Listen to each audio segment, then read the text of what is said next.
What is up, you guys? So I know that I am way far behind with my recap videos. And of course, Washougal was nearly 3 weeks ago. But hey, better late than never, you know. So remember, guys, subscribe if you think that I'm worth listening to. I will do a separate video with Unadilla, likely right after this one, after I make some new banners. But in the meantime, subscribe if you think that I'm worth listening to. But in the meantime, I'm going to talk about Washougal. And shortly after that, I will upload another video regarding Unadilla and the stretch run for the motocross title. But I will include little snippets here of a little prelude, so to speak, of the next round. So with that, subscribe. Let's get into this. Start with the 250 class. Not much to talk about. Cole Davies sweeps again. Levi Kitchen can't afford another lousy weekend. And that is exactly what happened at Washougal and again at Unadilla. And fortunately, Unadilla was not as terrible as Washougal was, because Levi Kitchen had to fight from the back once again. And this is the kind of riding where Levi Kitchen is really being put to the test and being forced to play tough. And I'm not going to lie to you, I had high hopes for Pro Circuit Kawasaki to win a title this year, especially after Seth Hamaker came into his own. And unfortunately, Hamaker's gone for the summer. Don't know if he's going to return for the playoffs. I like to think he will, because he's already won a race. But I was expecting a lot more from Pro Circuit this summer. And Levi Kitchen is kind of failing on his side, so to speak, as of late. And Washougal was one of those races, and Unadilla was another. So Levi Kitchen, you would think, logic aside, you would think that Levi Kitchen would excel on his home track. But no, unfortunately, it just doesn't work out that way sometimes. I mean, but still, a lot of people will remember how Doug Henry would do well at Southwick. And maybe on occasion he would do well at other tracks like Washougal or Binghamton or any other track. I can remember his last win was 1999 at Kenworthy, so that's on the East Coast.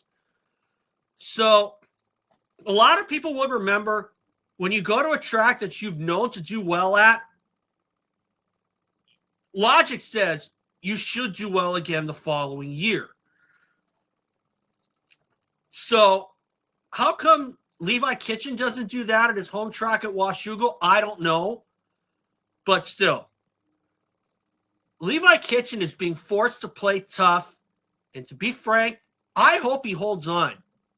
Although the odds are everyone's leaning towards Cole Davies winning this championship, because he gets better starts than Levi Kitchen does.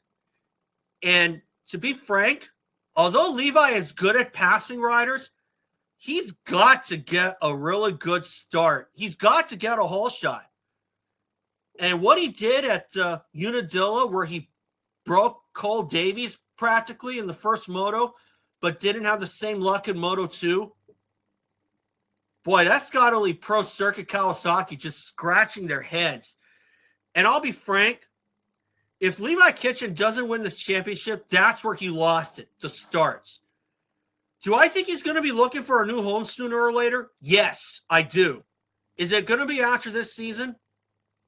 I like to say yes, because I'm sure that Mitch Payton and Pro Circuit are just sick and tired of people kind of failing on their sides of trying to win a title. Of course, Seth Hamaker, I'm willing to give him a break, because, you know, he's starting to come into his own. I had high hopes for him in Supercross. Unfortunately, Cole Davies was too much.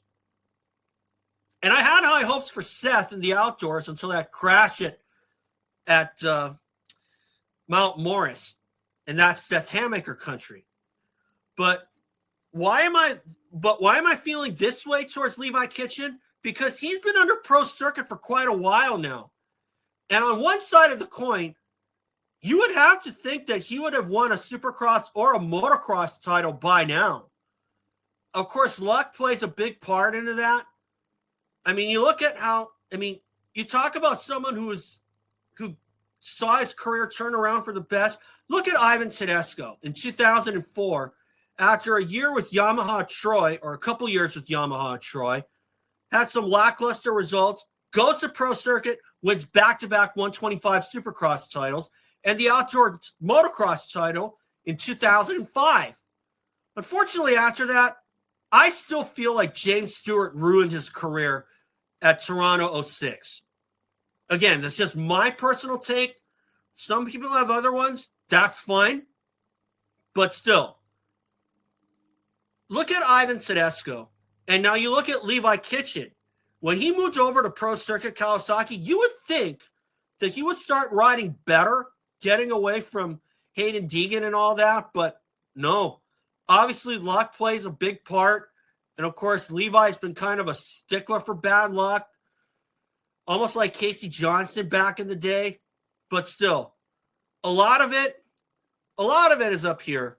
And you really can't hold Levi fully accountable. But still, on one side of the coin, you would think that Levi Kitchen would have had a title by now. And this seems to be his best chance. And if he can avoid all those first turn mishaps, like how he did in the first moto at Unadilla, he would be putting in good results, maybe even a 1-1 sweep. But obviously, Cole Davies still has the momentum even after that really terrible weekend at Millville. And he's forcing Levi Kitchen to be tough. So now we go to the 450 class. Hunter and Jett Lawrence split moto wins.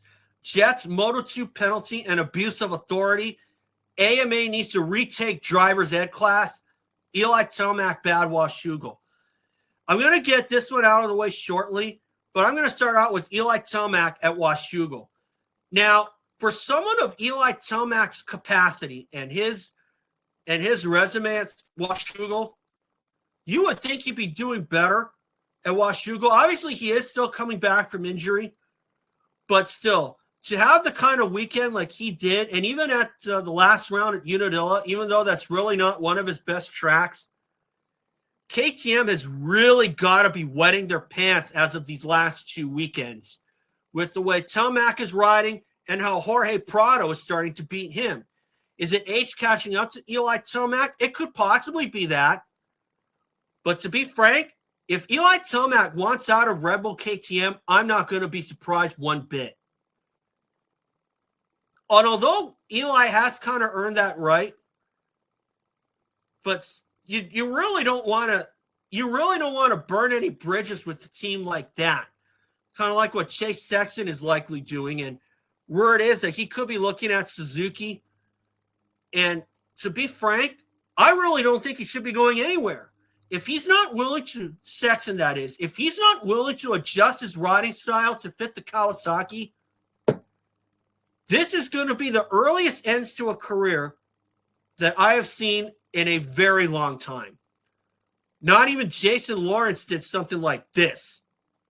I'm going to say that right now. But still, for Eli Tomac, he says it's 99% him and 1% the bike. Or if it's the other way around, sorry. But still, to hear him say that, I think a lot of it is up here. But frankly, I also think that maybe it's 50-50 at best. Because it's 50% Tomac's effort and 50% the bike. If Tomac is pushing it to the red zone, he could be going through the same thing James Stewart went through with downright hating the backwards frame Yamaha in the early 2010s. And at that time, I really thought we saw the true James Stewart at that time. So, really, if KTM, if their 27 model is better than the 26, I guess we'll have our answer. But if the 27 model's no better, I'm thinking Eli Tomac is going to be looking at retirement or a new home for the rest of his career. Now, this thing here, the ultimate elephant in the room, Jett Lawrence another asinine penalty by the AMA. And that's why I say the AMA has to retake a driver's ed class. I say this is mandatory because I'm not going to deny that Jett Lawrence accelerated on the access lane. But when you're merging on the freeway, you have to keep up with traffic. You don't want to merge onto the freeway, go 30 miles an hour in a 60 mile per hour zone, because then you become the hazard. Okay? That's why I say the AMA has to retake a driver's ed class, because as of right now, I still call that penalty on Jett Lawrence a clear abuse of the AMA's authority. And to be frank, somebody better start a petition to send out Davey Coombs and everybody else at MX Sports and start looking for new people. Or better yet, get Duke Finch back on the phone and ask him if he wants to be AMA manager again. And I guarantee you, if Duke Finch was given that call, he would listen. Would he take it? I don't know. But if I had to lean towards one of the two answers, yes or no, I say he would lean towards taking it. It'd be nice to see him back as the AMA manager again, because if he were still manager today, that penalty on Jett Lawrence would not exist. Not a one. He would never, ever enforce that, because Duke Finch was known for making some really good judgment calls.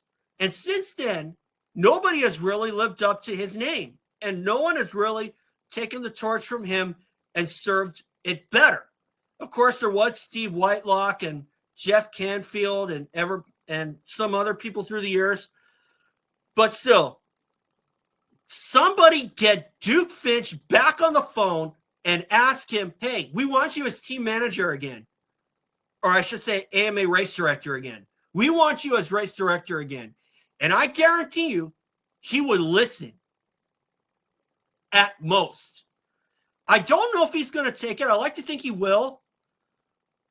But still, somebody get Duke Finch on the phone and call him up and ask and tell him, hey, we want you as AMA boss again.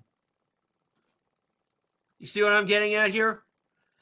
Now, for Jett Lawrence and Hunter Lawrence sweeping the motos, Jett rode really well at Washougal in the first moto, but unfortunately, he had that mistake off Horsepower Hill and crashed just before the mechanics area, and he had supposedly accelerated on the access lane, and he was not penalized there. So the AMA is way too inconsistent, and they abuse their authority more times than I have meals in a week. I'm going to say that right now. Because especially after hearing so many people got license points docked at Unadilla. Because really, if the AMA is going to make these kinds of penalties for something that is not even close to egregious and show zero discretion, what kind of sport are we watching, or what kind of sanctioning body do we have? Because really, that's why I say somebody better start a petition to force Davey Coombs and everybody else at MX Sports out and find some new people to run the AMA. Because those people are ruining this sport, and they find new ways to do so. But fortunately, Jett Lawrence got a big stroke of luck at the last run at Unadilla, and I'm going to talk about that in a later video. But still, the one thing that's not on this banner, Haiden Deegan. Oh gosh, that first moto finally gets to start and he crashes. But still, to see him come through the pack and get up to fourth place by the halfway point, that shows that that kid is in shape. But I still think that he's being shown the ropes. And while he could win one, I don't see him winning one, because both the Lawrence brothers are too good at the starts. And it's hard to really compete with that. And you got to wonder, if Jett and Hunter Lawrence were still racing overseas, would Haiden Deegan be dominating this class? He might. But you know what? That's a dangerous thing, because when you dominate this sport in your first year, like how Ryan Dungey did in 2010, sooner or later, you're going to pay a price. And the same thing, Ernesto Fonseca went through the same thing in 2000. And I know I talked about that before, because he won the 125 East in 99 with 6 out of 7 wins. But still, the following year, we were seeing the same guy, but he was dealing with a lot more competition, and he never was really shown the ropes of how difficult the 125 class can be. Same goes for the 250 class. And as David Bailey once said, the 250 class, or in this case, the 450 class, is different. And no one knows that better than James Stewart, okay? There was absolutely no way that he was going to cakewalk the 2005 season at all, okay? Just like how I did not think that Haiden Deegan was going to cakewalk the motocross series. And I know Jett Lawrence did that, but he showed he was ready, and the fact that he consistently got good starts is a prime reason, or one of the prime reasons, why he swept the season in 2023. And of course, Chase Sexton had to miss some time due to mononucleosis. But still, to sweep the series as a rookie in the 450 class in motocross is no easy feat, and kudos to Jett Lawrence for doing so. But still, for Jett to be making these kinds of mistakes this year, I don't know if his foot is completely healed. I don't think it is. But considering he had that 2-week break, this is one time where he's going to have some more time under his belt, some more healing time. And I look for him to be difficult to beat in these last 3 races. Well, 2, because Unadilla is now in the books. And I'll make a video about that later. So anyway, guys, that's all for Washougal. I'll see you all for Unadilla. Subscribe. I'll see you all again.